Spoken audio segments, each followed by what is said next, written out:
துறைகளை சார்ந்த 26 பேர் சேர்ந்து அச்சடித்திருக்கிறார்கள்.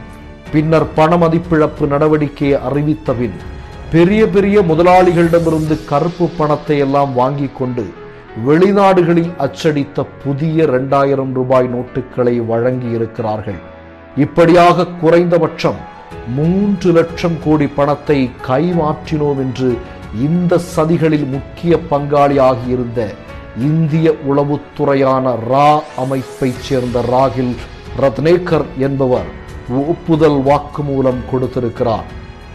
மேலும் இந்த மெகா ஊழலில் இந்திய ஒன்றியத்தில் இருக்கிற பல்வேறு துறைகளையும் சட்டத்தை மீறி பயன்படுத்தி இருக்கிறார் அமித்ஷா. அதாவது வெளிநாடுகளில் அச்சடித்த பணத்தை இந்திய ராணுவ விமானம் மூலம் டெல்லி எல்லையில் உள்ள ஹிண்டன் என்ற ராணுவ விமான படைத்தளத்திற்கு கொண்டு வந்து அங்கிருந்து முதலாளிகளுக்கு சப்ளை செய்திருக்கிறார்கள். இதில் உச்சபட்ச மோசடி என்னவென்றால், வெளிநாடுகளில் அச்சடிக்கப்பட்ட புதிய 2000 ரூபாய் நோட்டுகளில் கவர்னர் கையொப்பம் இருக்கும் இடத்தில் உர்ஜித் பட்டேல் அவரின் கையெழுத்திருக்கிறது. ஆனால் அப்போது கவர்னராக இருந்தவர் ரகுராம் ராஜன் ஆவார்.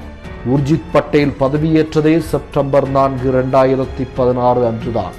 ஆனால் புதிய நோட்டு அச்சடித்ததாக சொல்லப்படுவது ஏப்ரல் 2016 6 மாதத்திற்கு முன்பே ரகுராம் ராஜனை தூக்கிவிட்டு அந்த இடத்தில் உர்ஜித் பட்டேலை கொண்டு வர வேண்டும் என்று நன்கு திட்டமிட்டு இந்த மெகா ஊழலை செய்திருக்கிறார்கள்.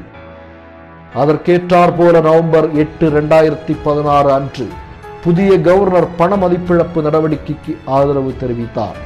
இப்படி இவ்வளவு பெரிய ஒரு ஊழலை அரசின் அத்துணை துறைகளையும் கையில் போட்டுக்கொண்டு செய்திருக்கிற பிஜேபியின் மோடி அரசு எவ்வளவு கொடூரமான ஒரு அரசாக இருந்திருக்கிறது என்பதை இதன் மூலம் மக்கள் உணர்ந்து கொண்டிருக்கிறார்கள்.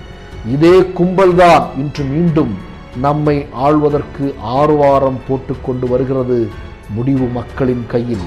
இதை வெளிக்கொண்டு வந்தவர் தமிழகத்தில் மே 17 இயக்கம்.